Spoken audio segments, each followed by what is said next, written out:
Hello, everybody. Let's go over the data for this week. We're still in the market. We continue to make money. By the way, everything is awesome. Our mystery trader still getting nervous because things are not going his way, but he's got till September. We'll keep watching him.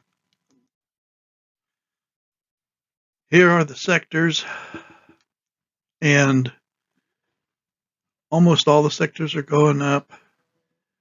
This is our portfolio number 2.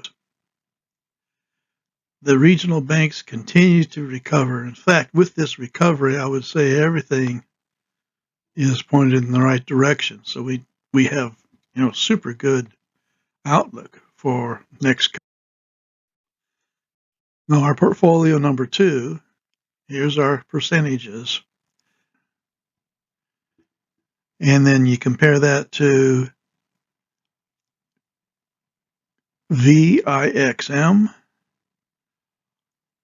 which is long the VIX, or SVXY, which is short the VIX, building,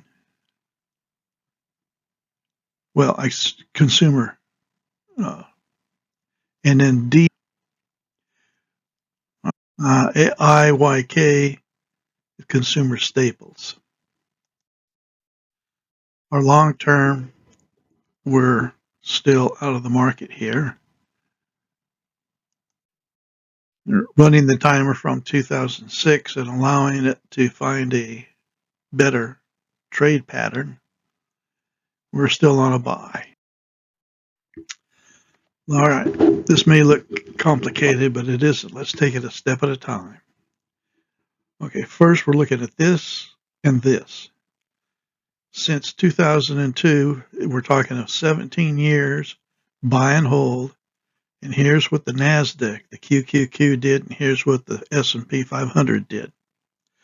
So they had similar risk, with the QQQ slightly less risk and 14% a year versus 8.5%, maybe 9% a year. So made more money at slightly less risk. So it remains now the long-term safe thing to be in. So if we can invest on our own, we go for it. And if you have a 401k, we try to find the mutual fund that mimics the NASDAQ as close as possible, if it's in there. Otherwise, we try to get A. Now, if we apply our signals, it improves all the way up to here, where we make almost 20% a year, and our risk, the maximum drawdown, is about 12%, maybe 13%. So it's a tremendous increase in profit and a tremendous decrease in risk. The SPY, S&P 500, it's almost the same risk, but a little less money. But it's still a tremendous improvement to go. Now, if we just look at the last 2 years, the SPY was less risky than the QQQ, but neither of them made much money, all right? You see how that looks. But if you were on the signals, the QQQ over the last 2 years makes 20% a year, less than a 10% drawdown. So there was absolutely nothing wrong with running the QQQ on our signals. It's the same signals that have worked for 17 years were gangbusters the last 2 years. The S&P using these signals up to, maybe 9.5% a year, and again, dropping the risk dramatically. So whether you use the S&P or the QQQ, when you use our signals, you're going to be down there in the low risk. And that's the whole point, is to give you a. What looks good now in the 401ks? Well, all 4 of these now are So there's no change. Everybody's in 100%. If you're in human interest, you're going to be in the VIGAX, 100%. Those people that are in Merlin Cyber,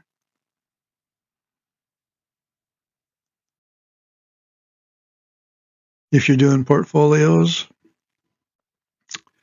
our portfolio 2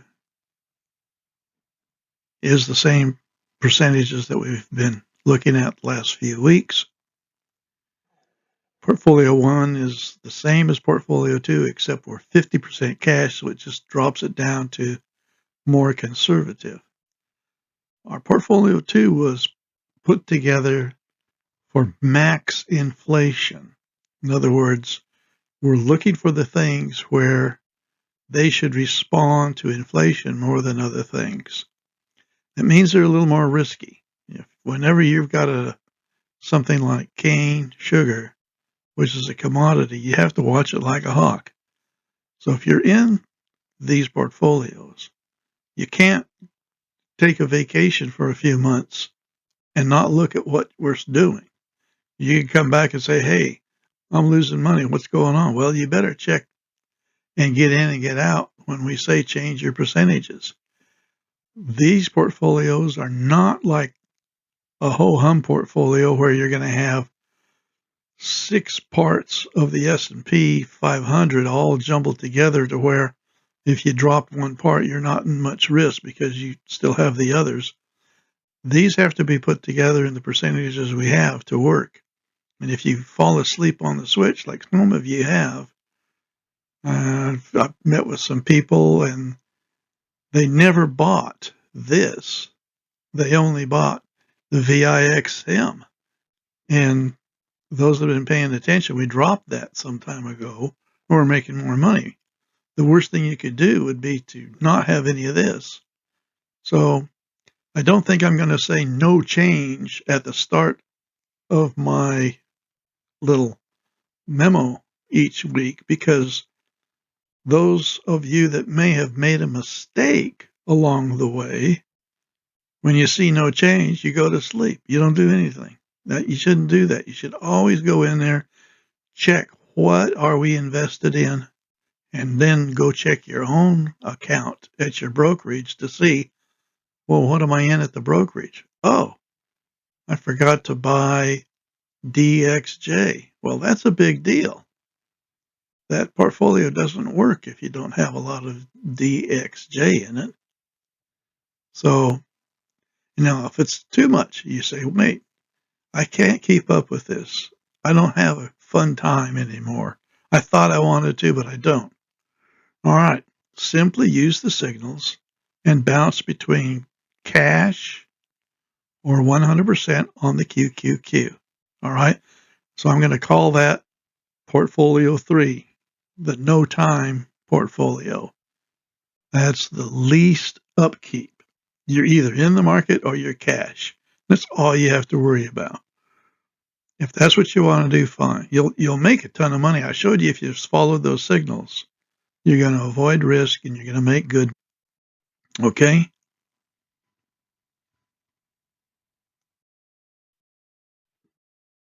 And there's another way to look at our signals versus the QQQ or the S&P. So since 2017, where the QQQ was up 200%. Since 1/1/2006, we're up over 2,000% with signals. And if you're buy and hold, you're up 900%. Our timing signals are still 100% buy. The volatility as measured by the average true range percent is buy. The 200-day moving average percent for the NASDAQ 100 is buy. So we stay in 100%. And here we see the 3 parts of the market, the Russell 1000, and it's doing okay. The S&P 500, it's doing fine. And the NASDAQ 100. and it's doing fine. And then here's the actual stock price. We're still on this long, fairly smooth ride, looking good, and everything's buy. We're just doing the market timing. We're still in the market, 100%, still on buy. And here's when the biggest signal hit. This is the more important signal here. That's our volatility. And it had a buy back here, and now it's just sitting here at unbelievably low volatility.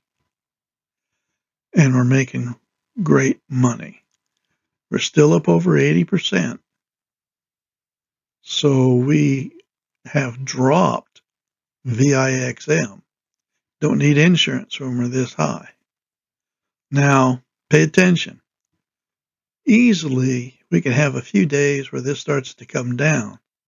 Well, the minute it comes back down below 80, I'll put some VIXM back in the portfolio.